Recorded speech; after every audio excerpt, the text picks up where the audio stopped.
Buenas tardes, Lick. Buenas tardes, Vic. Hola, ¿cómo están? Gusto en saludarles. Gracias, igual. Igual. Vamos a ver, ya está, si van por aquí, ya está. Sí, licenciado, buenas tardes. Gracias, sí. Hoy no tenemos, no tengo, híjole, no tengo cómo hacerte coanfitrión. No, hoy sí. Bueno, No le permite. no, entro como un participante más. A ver, pues, y tampoco tenemos opción de grabación. Hoy estamos mal. Pero bueno, ya estamos aquí. ¿Cómo están? Muy buenas tardes. Buenas tardes, Lick. Bien, gracias. Lick, perdone que ya dieron fecha para los parciales. Ya lo publicamos. Me preguntaba si me podía indicar qué temas vienen en el examen o qué estudiar, o Bueno, solo las no, diapositivas. ahí va, ya vio, por eso es que, ¿cómo se llama? Porque, por eso es que, como siempre caen en esa trampa, es que no se comparten el tema de las presentaciones. Mire, pues, las unidades que entran en el primer parcial, que se va a realizar el 15 o 13. Iván, 15 o 13. Es 15, el ¿va? 15. Sí, el 15. El 15, es el 15. Va. El primer parcial, el del 15, es las unidades 1 y 2. Es todo lo que estamos viendo, todo lo que vamos a ver hasta ese martes. Si no hay examen ese día. No hay, ¿verdad? ¿O sí? ¿Cuántos No, periodos de Lick. clase tenemos? No hay. Entonces, tenemos clase hasta ese día. Tenemos hasta ahí lo que veamos hasta ese martes.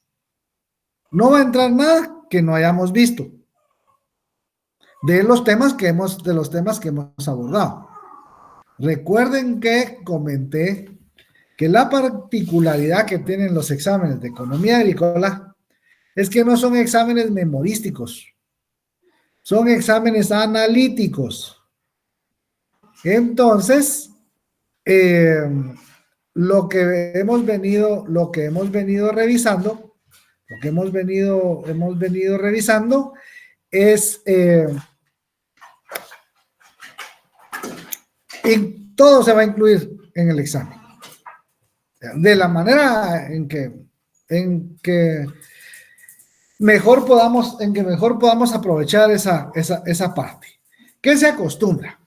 Se acostumbra una serie que esa es casi que un regalo. Pero hay desarrollo de temas. Y en ese desarrollo de temas, yo lo que quiero ver es, y ahí es donde voy efectivamente a poder medir si la transmisión del mensaje ha sido efectiva. Como ha sido la dinámica en estas sesiones virtuales, donde pocos, nadie es generalizar y todas las generalizaciones son malas, hasta esta. Si no hay preguntas, habían únicamente dos opciones y esas son las que se mantienen así. Dos opciones para que no hayan preguntas. Una es, todo está muy claro, y la otra es, y esa no me gusta, es, no se está entendiendo. El problema es de que hay muchos puntos en juego, ¿va? Pues hay 25 puntotes en juego, como para darse el lujo de no preguntar y quedarse con dudas, como para darse el lujo de no entender. Son 25 puntos que van a hacer la diferencia entre aprobar o no el curso. Dos buenos parciales y tranquilo. Dos parciales no muy buenos y preocúpese. Entonces, pues entra lo que hemos visto. excepto el tema de introducción a la elaboración de proyectos, lo que hemos visto los viernes. Mañana tenemos clase, por cierto, y nos toca trabajar sobre eso. Lo que vamos a ver esos días es, o ¿saben qué? ¿Saben qué? Así, vamos a hacer una excepción mañana.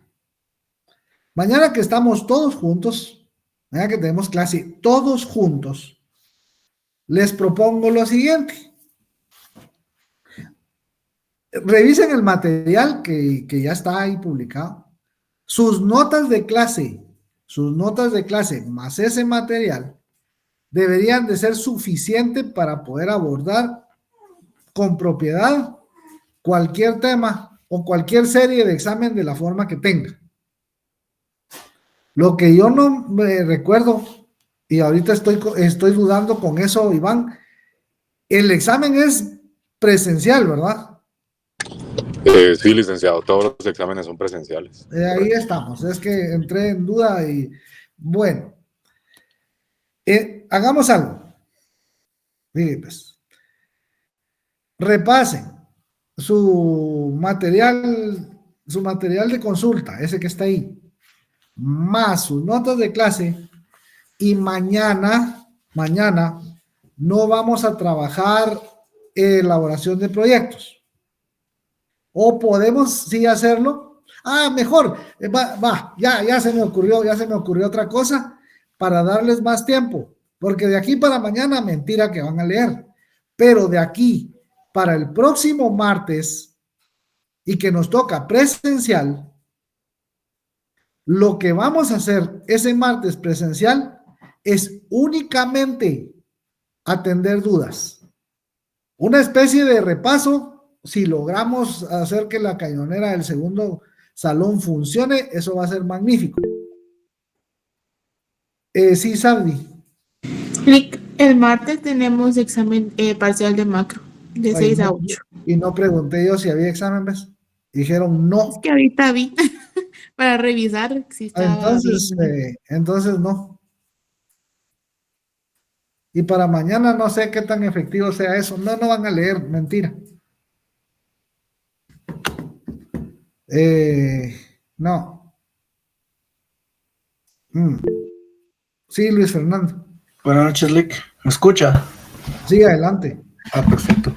En este caso, yo considero, o sea, viendo el tiempo que tenemos, leer lo más que podamos y entre compañeros, pues nos van a surgir varias dudas.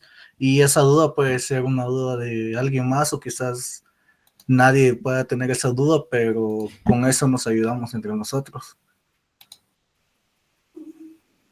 No entiendo el punto. O sea, leer lo más que podamos y que cada... Pues sí, ni modo, ahí, eso está obligado, pero ¿cuál es el tema? El tema es plantear las dudas necesarias, ya sí, que cada cabeza es un mundo, entonces... Totalmente de acuerdo. Ajá. Entonces cada pregunta pueda que nos ayude. No sé si me voy a entender o igual. A ver. Pues más o menos. A ver, pues. Está bueno. Mañana que están todos en los salones, mañana vamos a trabajar atención de dudas, resolución de dudas. Solo eso. No vamos a avanzar con elaboración de proyectos. Vamos a atender dudas. Pues con el compromiso de que al menos algo estudie, ¿ves? Porque tampoco la idea es perder el tiempo. Si no, damos clase normal, tal cual está programado, y ya. Si le vamos a sacar de veras provecho a ese tiempo, programémoslo así. Pero con el compromiso de que efectivamente va a salir y ahí va a tener dudas. Vaya, como ustedes ya son estudiantes del cuarto año, hagámonos el propósito de presentar dudas razonables, ¿no? Hacemos ese acuerdo. Silic, muchas gracias. Va, De acuerdo, Lick, gracias por el apoyo. Bien. Van 3 y aquí hay 24. Menos Iván y yo, 22. ¿Y los demás qué? ¿Sí o no? Sí, me parece bien. Gracias. Sí, ya sé. Va, pero compromiso es compromiso, ¿va? Mañana entonces atendemos dudas que surjan de cara al próximo jueves. Tenemos examen y el martes no vamos a tener clase. Así está el asunto. Perfecto. Entonces hoy avancemos. Veamos esto aquí. Hoy vamos con esto y aquí. Hoy está raro este asunto. Aquí tenemos esto de aquí también, esta otra y a ver si quiere, no quiere, pero ¿por qué? A ver, pues, ahorita, a esto hay que hacerle truco a veces. Normalmente funciona, ahí está, ahí va. ¿Ya en pantalla? Ya, Lick. Sí, licenciado. Va, aquí vamos. Con esta parte cerramos la unidad número 2. La unidad número 2 está en torno a este tema, la importancia del sector agropecuario en la economía del país. Y hemos venido describiendo cómo temas institucionales,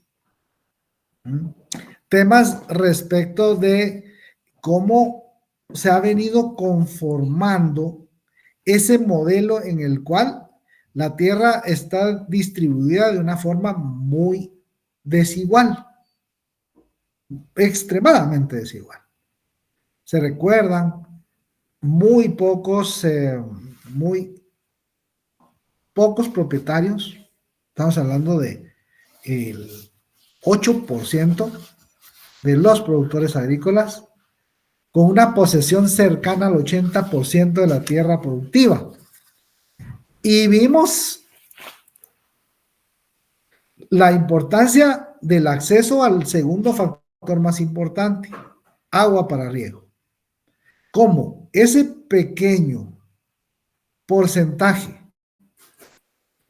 con ese factor de tener acceso seguro, agua para riego, hace realmente maravillas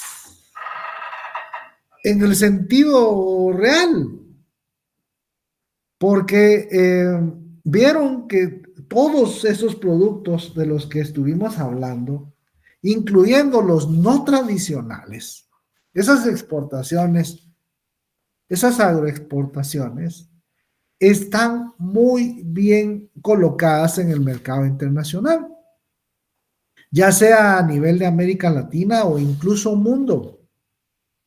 Son productores realmente muy eficientes en cuanto a los rendimientos que obtienen, en cuanto a su participación en la economía nacional. Eso nos ayuda a explicar también los círculos viciosos que se conforman en la pequeña propiedad, la que depende del secano, del régimen de lluvias, que es la otra cara de la moneda, es la parte maravillosa del cuento, es la de los grandes agroexportadores, y es que efectivamente les va muy bien. Se quejan de que, ay, no, el precio se contrajo y entonces gané menos. Pero ganar menos en esas ligas y continúa siendo algo pues, realmente de un nivel considerable. Y eso es parte de lo que podemos observar. Veamos aquí. Ya en el remate de estas dos unidades, tenemos elementos para darle una visión así macro a la importancia que el sector agropecuario tiene en la economía del país. Tenemos que tener como consideración primera y la más importante de las consideraciones es que la producción agropecuaria es producción de alimentos. Producción de alimentos. Alimentos para consumirlos directamente. Alimentos que son materias primas para encadenarlos a sectores agroindustriales, por ejemplo, o bien a la industria alimenticia, y son materia prima para producir otros alimentos. Entonces tenemos bienes directos y bienes intermedios. Dentro de estos, a dos niveles. Primer nivel, los destinados al autoconsumo. Y al segundo nivel, los que tienen excedente. O los que producen esto como mercancía. El autoconsumo, a algún excedente, ya vimos lo que pasa si todos salen al mismo tiempo al mercado. Los comercializadores que tienen mercado interno importante, que tienen productos no tradicionales, que los analizamos también, muy exitosos, y la agroexportación, la enorme, la de azúcar, café, banano, cardamomo, caucho natural, aceite, que dos de esos son agroindustria. El tema del azúcar y el tema del aceite, de palma, por lo general. Hacia dos destinos. Alimentos y materias primas para mercado interno. Ingresos de las familias, consumo intermedio. Se recuerda que el consumo intermedio son las transacciones intersectoriales, las que, restándoselas al valor bruto de la producción, nos permitiría, si ese fuera el mecanismo de estimación, obtener el PIB. Por ende, esta producción o este sector agropecuario participa en el crecimiento de la economía mediante conformar parte del Producto Interno Bruto. El segundo escenario, el mercado internacional, igual, para consumo directo o como materia prima. Exportaciones tradicionales, exportaciones no tradicionales. Todas analizadas en la sesión anterior respecto de en qué áreas geográficas del país se producen, su origen, la importancia relativa que tienen estos productos en función de las exportaciones, por ejemplo. Y el último punto, para medir así la importancia de lo que es el sector agropecuario, es la generación de empleo. Ya sea que sea para consumo directo o indirecto, para mercado local o para mercado exterior. Es altamente demandante de mano de obra. Es la actividad económica que más población económicamente activa contrata. Pero hay un pequeño detalle. Es el sector que más bajos salarios paga.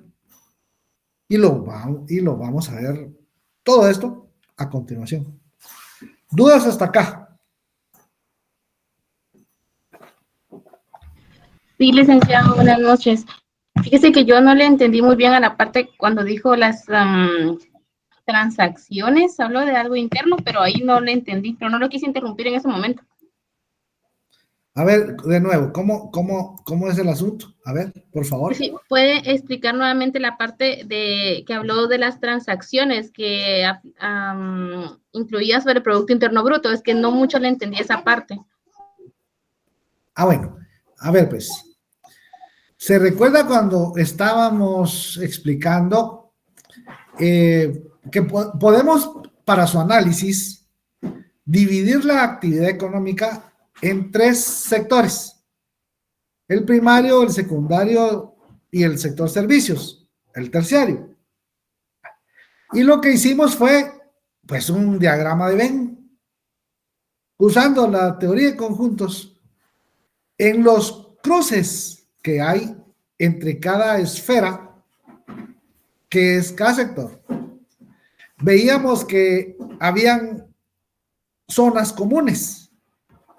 Y en esas zonas comunes situamos el consumo intermedio, las transacciones, ¿sí?, intersectoriales, lo que la agricultura le vende al sector industria, lo que servicios le proporciona, tiene que restarse al valor bruto de la producción y así obtenemos el PIB. Recuerde que el concepto es la producción de bienes y servicios de un país durante un periodo determinado de un año libre de duplicaciones. Las duplicaciones son el consumo intermedio y lo explicamos de que o reporta que vendió caña o reporta que vendió azúcar, pero no puede contabilizar 2 veces el azúcar que extrajo de la caña más la caña misma. ¿Me explico? Sí, licenciado. Ya. De acuerdo. Muchas gracias. Con gusto. ¿Alguien más? Yo tengo una pregunta, pero no va exactamente con el tema. No sé si le molesta que pregunte, pero ya que... Depende. Gracias.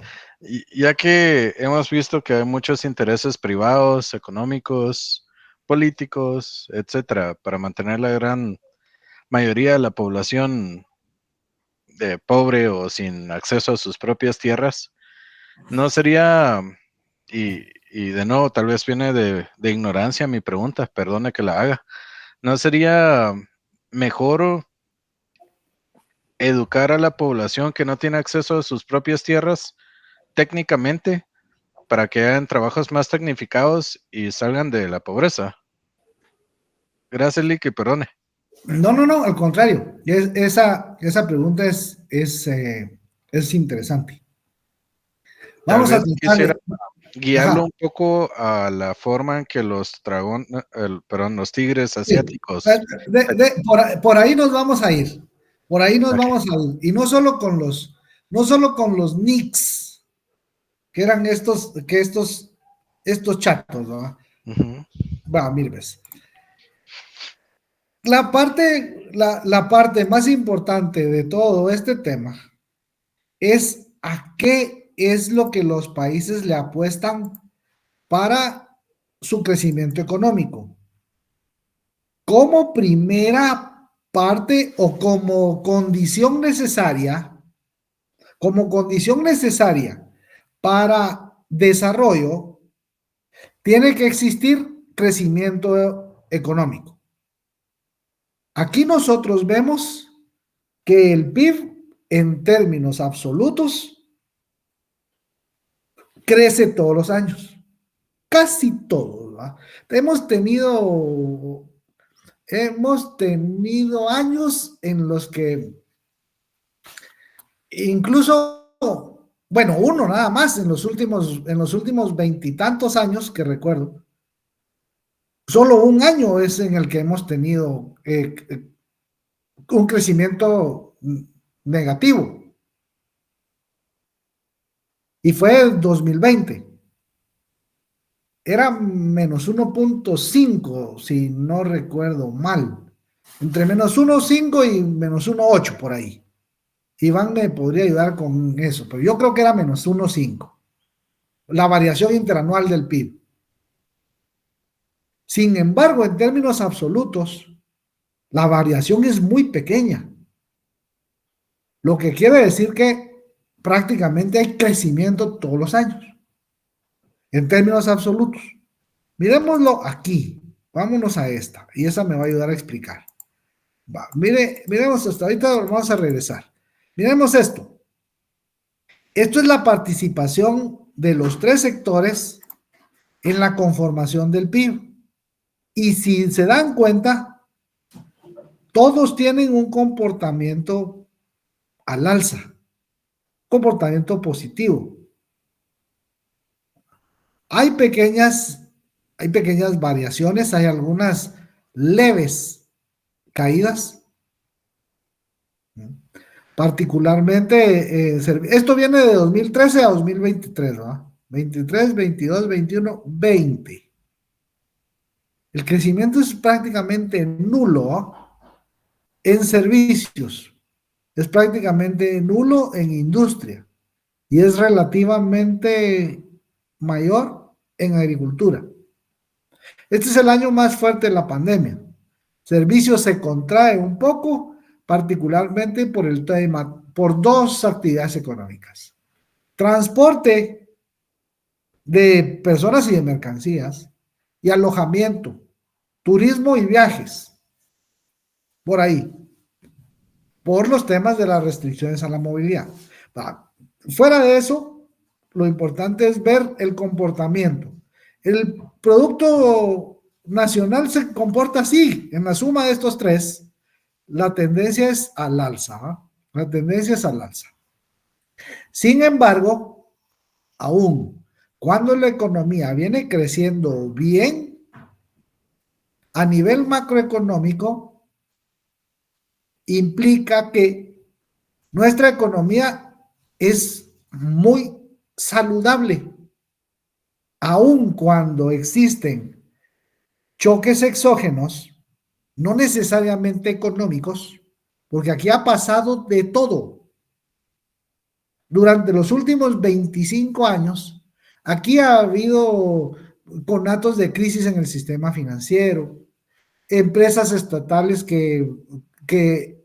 o municipalidades que el Estado debe absorber su deuda, desastres provocados por fenómenos naturales, particularmente esos impactan y cada vez impactan más fuerte. Hay muchos elementos que impactan sobre la economía y también, ¿por qué no verlo desde ese ángulo?, sobre las finanzas públicas. Y esos son riesgos a los que la economía está expuesta. Riesgos exteriores y riesgos al interior. Porque eso que pasa, que estábamos hablando, eso es a lo interno. Pero en el entorno, en la coyuntura, en el contexto exterior, para tomar decisiones económicas, como cambios en la tasa de interés, o por ejemplo, pues sí, en la tasa de interés, la tasa líder de política monetaria. La Junta Monetaria se reúne varias veces al año para analizar la conveniencia o no de aumentar, de mantener igual o, ¿por qué no?, de disminuir la tasa líder de referente de política monetaria, analizando todo el contexto interno y el externo. Conflicto Rusia-Ucrania, pandemia, conflicto Israel-Gaza. Son shocks extraeconómicos. Ajá. Pero nuestra economía es muy resiliente. Pareciera que no pasa nada, se recupera muy bien al año siguiente y hasta tienen algunas actividades crecimientos extraordinarios. Entonces, la primera condición se cumple. ¿Hay crecimiento económico? Sí. Pero ese crecimiento económico, por las razones que explicamos en sesiones anteriores, por esa mala distribución, por el círculo vicioso que se conforma con la pequeña propiedad, y es que en esa pequeña propiedad estamos hablando de millones de personas, que son precisamente las que se ubican por debajo y muy por debajo de la línea de pobreza. Familias, mucha población en pobreza y un alto porcentaje de esta en pobreza extrema. 3 Guatemalas. La Guatemala que de veras está luchando por subsistir día a día, la Guatemala de la clase media y la del sector de los quintiles de ingresos más altos, en los que no pasa nada, por el contrario, vemos lo bien que les va y lo hemos analizado con números y con lo que mostramos. Hasta ahí empezamos entonces a explicar el porqué de las desigualdades.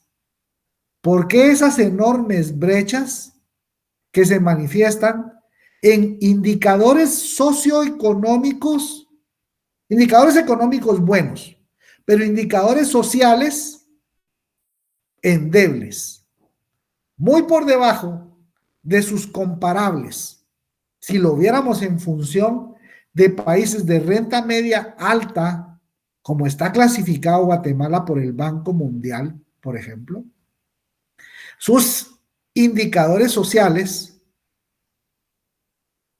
son muy malos. No corresponden a un país de renta media alta. No corresponde a una macroeconomía tan resiliente.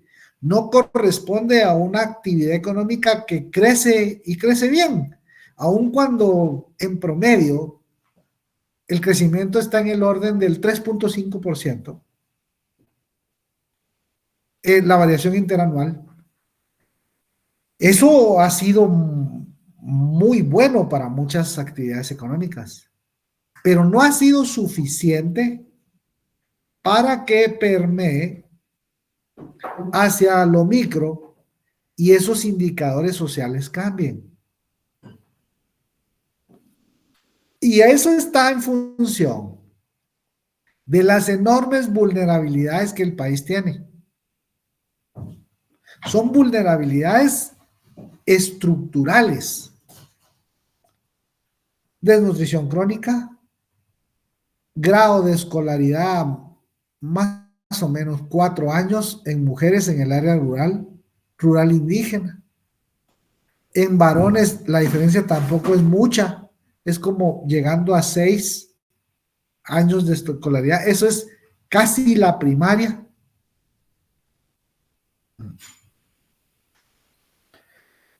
Un alto porcentaje de población en pobreza extrema.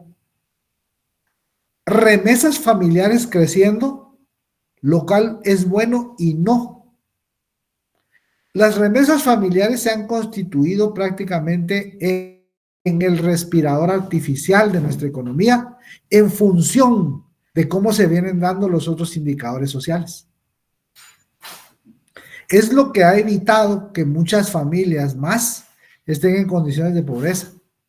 El tema con esto es hacia dónde va destinado ese flujo de remesas. Y en un alto porcentaje es consumo. Lo cual va a impactar cuando se dé la siguiente condición. Ese flujo es no sostenible. Es imposible que ese flujo de remesas se mantenga creciendo de la forma en que lo hace. Porque si eso sucede así es porque el país ya se vació. Hay suficientes factores para analizar y saber que no va a ser sostenible ese flujo de remesas. asumiendo que efectivamente todo lo que viene ahí y es reportado sean remesas reales, bastaría con hacer la cuenta de cuántos hay afuera y cuánto tendrían que mandar mensualmente para alcanzar esos volúmenes que ya superan exportaciones, inversión extranjera directa y divisas generadas por turismo juntos.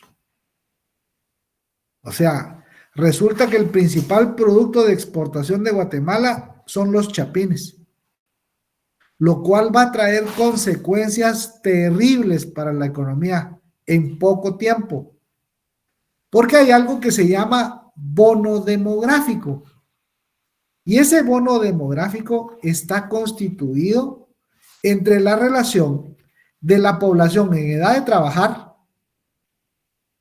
y la población dependiente, los que todavía no trabajan y los que ya no deberían de estar trabajando.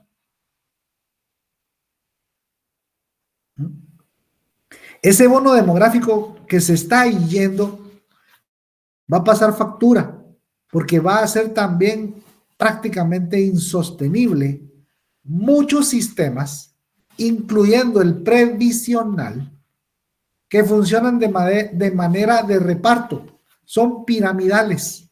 La población económicamente activa sostiene a los inactivos, porque no han entrado al mercado o porque ya salieron. Y eso es insostenible. Además hay desarraigo, además hay políticas de migración que se endurecen dependiendo de cómo venga el ciclo económico, particularmente el de Estados Unidos en este caso. Y cómo entran en ese rol las políticas públicas. Políticas públicas que deberían funcionar para que con mecanismos en los que la cobertura y el nivel educativo mejore y las condiciones de salud mejoren también, educado y tecnificado, más saludable, puede ser más productivo. Ese ser más productivo podría permitirle alcanzar el tercer elemento que el índice de desarrollo humano requiere, el ingreso per cápita. Pero un ingreso per cápita real, una renta personal real, que efectivamente entre a sus bolsillos y le permita tener más y mejores satisfactores. Mejor si son más y mejores. Y eso le permite entonces elevar su nivel de bienestar. Prácticamente todos los países que han logrado hacer eso, lo hicieron en la medida que su sector primario fue perdiendo relevancia, pero el sector industrial fue ganando ese peso relativo. Muy a diferencia de lo que pasa en Guatemala, donde el sector agrícola viene cayendo. Y la parte de todo esto que está aquí, de todo esto ya hablamos, de toda la parte es cómo lograr que este fenómeno que tenemos en pantalla, que es la tercerización de la economía, no se coman las oportunidades de crecimiento. Si la apuesta vino aquí,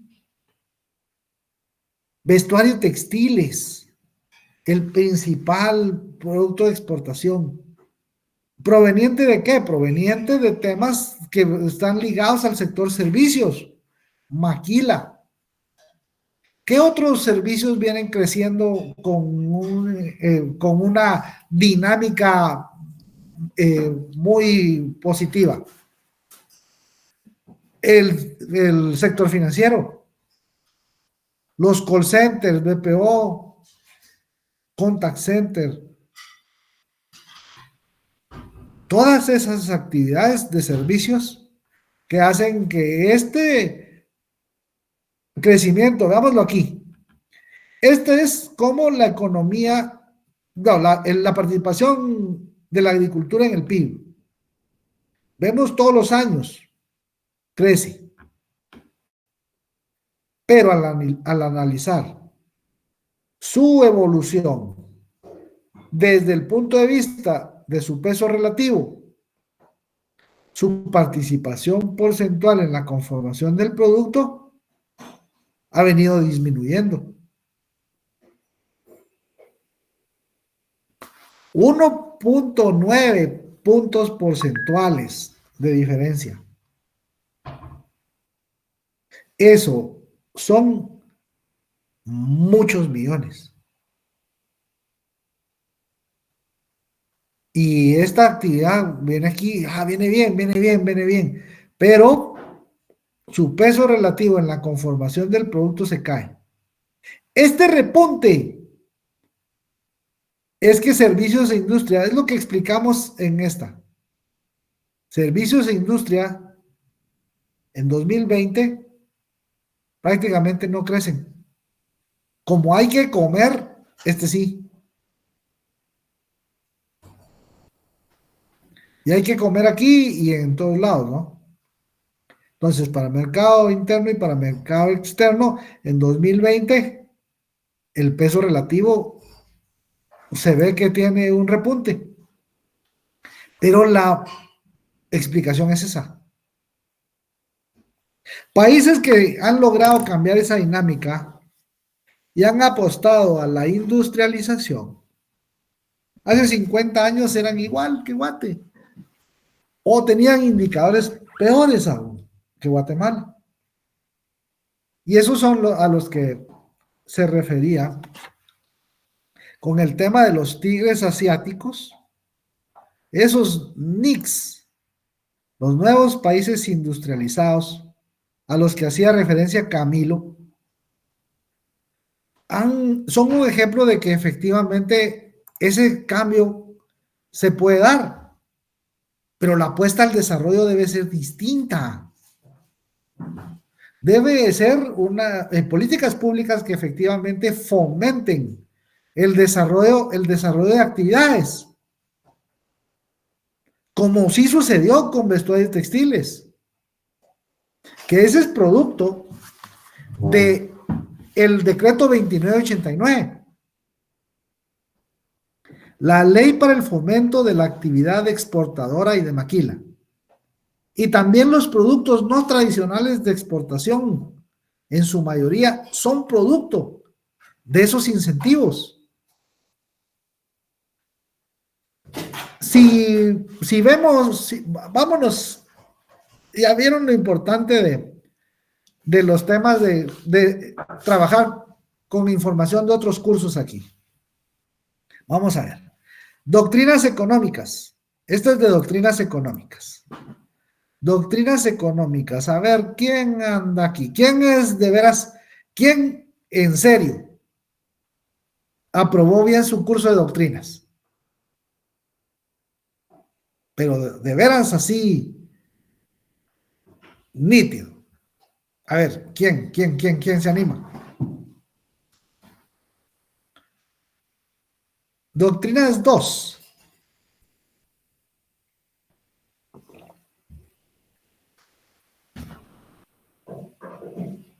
No puede ser que nadie. No puede ser. No sea tímido.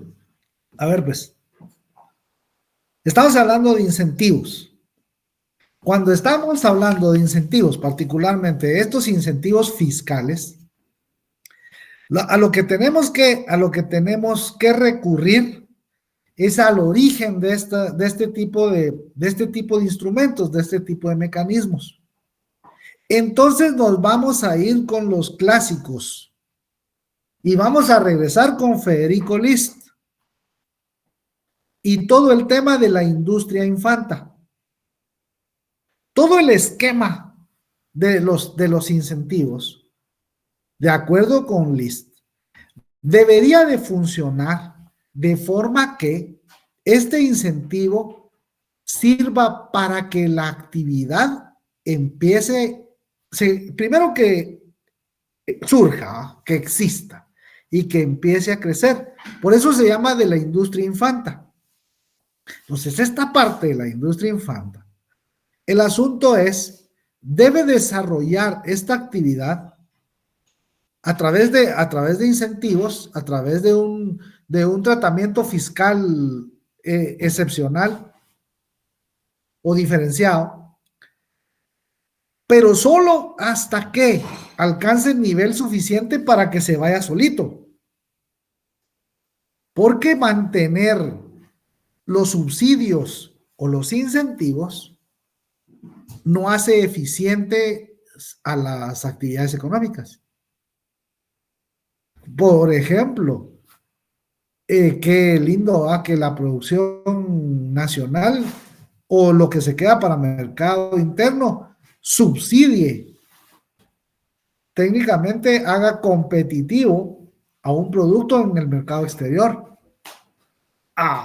Eso no parece tener mucho sentido, pero funciona y funciona muy bien. Pero ese no es un mercado de competencia. Ese es un mercado oligopólico. Y ni siquiera, y prácticamente no es ni oligopólico, porque ahí lo que está conformado es en lo que en economía conocemos como cartel, un cártel, a un solo producto. Y entonces eso es un producto con poder de monopolio. Aunque en Guatemala están prohibidos, pero ese es otro par de zapatos. Si no hacemos que esta tendencia cambie, esta de aquí, que esto empiece, que mantenga su dinamismo y que crezca, pero que esta crezca también. Este podría quedarse ahí o crecer poquito, pero este segundo es el que sí o sí es necesario que crezca distinto. Sin embargo, las brechas de desigualdad tienen que cerrarse, porque si no, cualquier actividad económica a la que se dedique, si el medio de producción está igual de mal distribuido, la misma historia. Podríamos hacer naves espaciales, pero esas ganancias le quedan a Elon Musk y no estamos haciendo nada, no vamos para ningún lado. Tal vez los empleados, y que van a ser poquitos y altamente tecnificados, y de esos no hay, tendrán que formarse uno que otro. Y por lo tanto, no cambiamos el asunto. ¿Vamos bien hasta ahí? Sí, gracias, Lick. Lick, ¿cuál es la diferencia entre cartel y oligopolio? No, es que el cartel es el conjunto de empresas. Ok. Lo que los gringos dirían un trust. El cartel y el trust son grupos de empresas, ¿ya? Pero ojo, esos no son ni cadenas ni clústeres. Es distinto. El concepto es bien diferente. Como la Estos OPEC. son. No necesariamente así, porque es por lo regular, eso ya sería un oligopolio, ese es un monopolio natural, ahí no hay para dónde. Igual que algunos servicios públicos. El tema con el oligopolio, ¿ya? La actividad económica está concentrada en pocos actores. Estos van a obtener un control sobre los precios, por ejemplo. Ese es el oligopolio. Sí, muchos. El monopolio es uno. Pero esto viene adquiriendo, un oligopolio prácticamente viene adquiriendo un poder monopólico. En el sentido que un solo grupo, un grupo organizado, ese es un cártel, comercializa azúcar comercializa aceite, comercializa lo que quiera, café, pues banano, para lo que se organice. ¿Y cuál es el cartel? Pues ese. Y lo que ejerce es un poder de oligopolio. Es que el oligopolio es un tipo de mercado. Me está asustando. Verónica. Va, sigamos pues. Va, esto ya lo vimos. Crece en volúmenes, en valores absolutos, pero su participación porcentual viene disminuyendo. Hablamos de 1.9 puntos porcentuales en 10 años. Si este de aquí creciera, qué bien. Pero miren esto. Esto es incomprensible, ¿va? No, muy comprensible. Esto es tercerización de la economía. Así de simple. Vale. Ahora, lo que analizamos y que surgió. La participación en las exportaciones de estos productos. En el top 25. Y este es esto es adaptado de Banco de Guatemala. Banco de Guatemala dice que el valor FOB de los principales 25 productos de exportación a noviembre de cada año, el principal producto, ya dijimos, vestuario, ¿no? Artículos de vestuario. El segundo, en este comparativo, fue grasas y aceites comestibles. Este es palma africana, café, banano y azúcar. Estos dos son agroindustria, 2 y 5. Grasas y aceites y azúcar.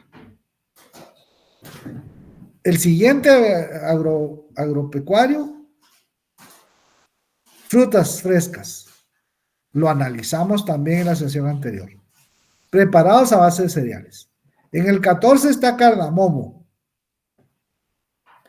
Legumbres y hortalizas, preparados de carne, caucho natural, plátano. Entre estos primeros, veamos, 16, 20, 22, más 5, 27. El 30% casi de las exportaciones nacionales, un tercio de las exportaciones nacionales son estos 4 productos. Súmele el otro tradicional.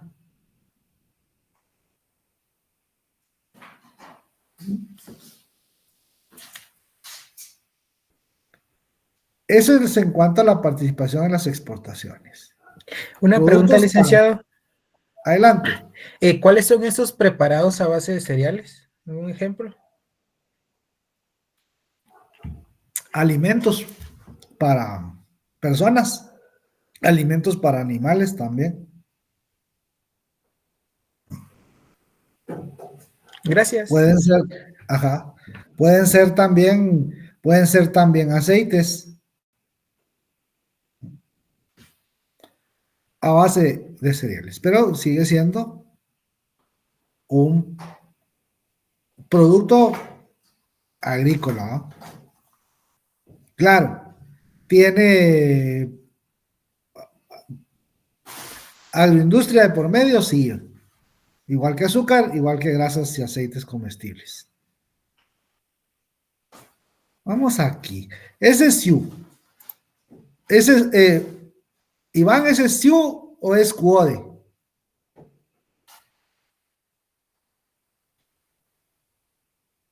¿El de este cuadro? Perdone, licenciado.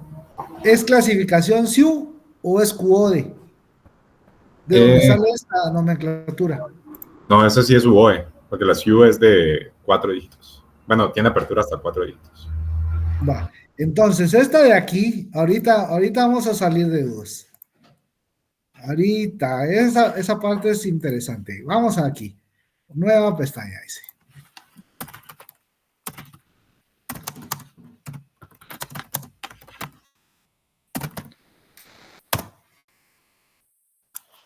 Ajá. No, espérenme. Quiero ver.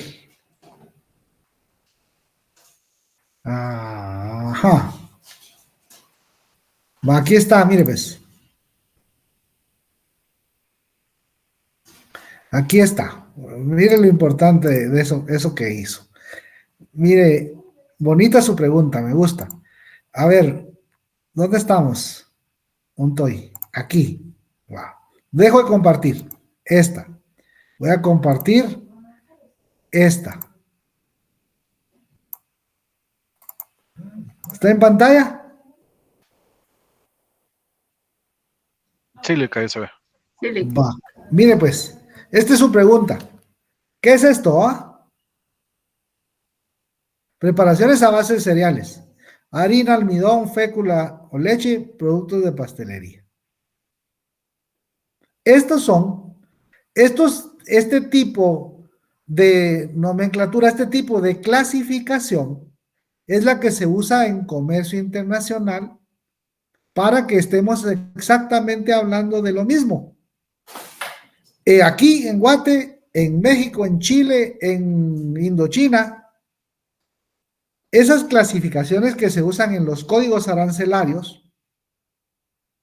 se hacen por capítulos. Esto obedece a los capítulos que se tienen en función de la Organización Mundial de Comercio. Y esa debe ser homologada. Es un estándar. Esta partida, los de este capítulo 19, todas estas partidas en cualquier parte del mundo son lo mismo. Para que los análisis, para que las estadísticas de comercio den información comparable, se estandariza. Todos para temas aduaneros, todos deben manejar esa información en función del capítulo en el que corresponden y la partida arancelaria, para que todos estén hablando de lo mismo. Harina sí, pero ¿harina de qué? Harina de tal cosa. Harina de pescado. O uno de los principales productos de exportación de Perú, por ejemplo, harina de pescado. Debe ser comparable con la misma harina de pescado de México, tiene que tener la misma partida. Eso es solo para aclarar qué es esto de los 19.2. Pero esas preparaciones a bases de cereales son estos. Siguen siendo productos con cierto grado de transformación. Preparaciones, preparados a base de cereales. Y harina, almidón, féculas, leche. Más o menos.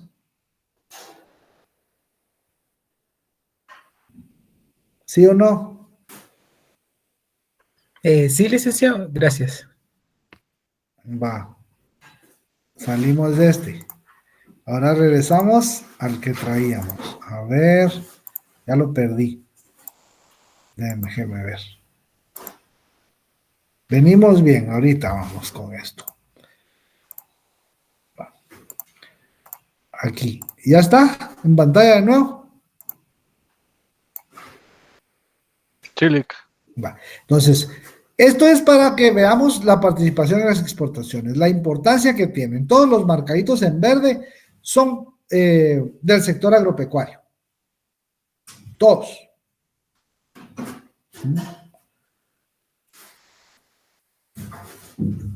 Al sumar todo esto, la participación es importantísima. Sigamos. Ahora, esto lo mencionábamos al principio. Es el sector que más población económicamente activa emplea. Y esto es de la Encuesta Nacional de Empleo e Ingresos de 2022, la última, del INE. Agricultura y comercio son las actividades que más población económicamente activa registran. Pero veamos qué pasa de este lado. La mayor cantidad de estos empleos en agricultura, ¿a qué creen que corresponde?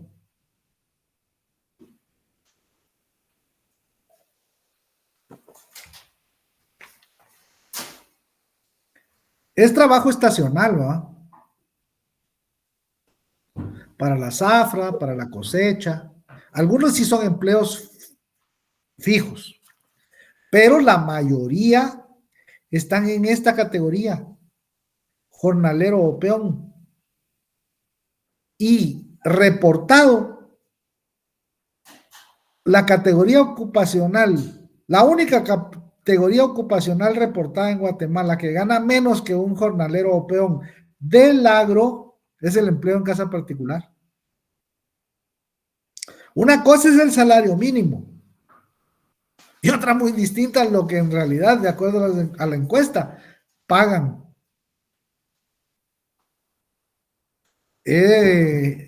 ¿Cómo le hacemos? ¿Cómo Digo, pasa? Adelante. perdón, una consulta. Sí. Si en un dado caso pagaran esa cantidad, ¿cómo pueden sobrepasar las políticas, por ejemplo, acerca del salario mínimo y todo eso, si son industrias grandes? No, bueno. Una cosa es lo que establecen y otra diferente lo que en realidad sucede. Esa pregunta sería buena para la Inspección General de Trabajo. Sería formidable hacérsela a ellos. ¿Cómo es que el Instituto Nacional de Estadística en sus encuestas logra definir que estos son los ingresos mensuales reportados?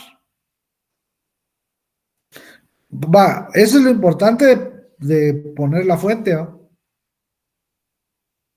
Eso dice el Instituto Nacional de Estadística, que esto es lo que más emplea, pero esto es lo que peor paga.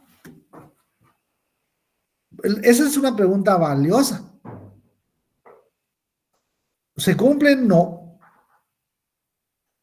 Y hace rato que con los temas de X, los cambios y esa parte.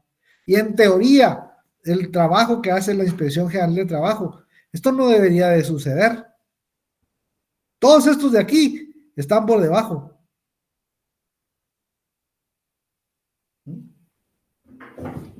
La pregunta es interesante, pero la respuesta, híjole, es como, no le llamemos, dejemos que la gráfica habla solita. De ahí, eso es entre ellos y el Ministerio de Trabajo, cuando haga su trabajo, ese ministerio. Y ahí está. Esa es nuestra clase de hoy.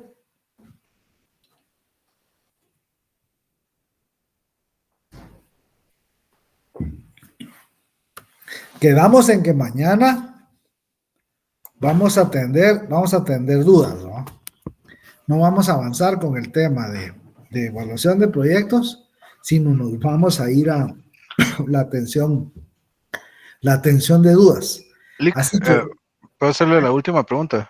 sí, Camil, dele.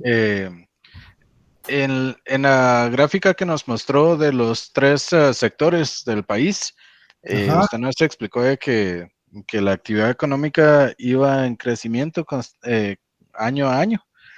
Mi pregunta es, sí. ¿ese crecimiento se da por 2 razones? Una es la inflación y 2 es el crecimiento demográfico, ¿o hay otras razones? No. Aquí podrían haber 2 explicaciones respecto de esto. Uno es efecto precio y el otro efecto volumen. ¿Ya? Pero el crecimiento poblacional, bueno, debería de ir en sintonía. Mire pues, juntémoslo con lo que veníamos platicando de los NICs. Ahora pasémonos a los BRICS. Brasil, Rusia, India, China, ¿y cuál es el último? Sudamérica. Perdón, Sudáfrica. Está pasando, hombre. Es Sudáfrica. Está bueno. ¿Cuál ha sido la parte que ha caracterizado ese crecimiento? Y no nos vayamos tan lejos. Veámoslo en Perú, en Panamá, en Paraguay. Países que a nivel de las calificadoras de crédito a nivel mundial han alcanzado grado de inversión. ¿Cuál ha sido el factor que ha hecho que esto suceda?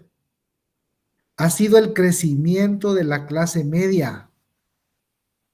Eso es sacar a la gente de la pobreza a través de políticas públicas y a partir de cerrar brechas en cuanto a la distribución de los beneficios que se obtienen de esta forma. Solo así le creo que mientras más somos, esta economía crece más. Sí, se consume y hay más demanda, pero con estos salarios, con esas condiciones y con ese porcentaje de población en pobreza, no.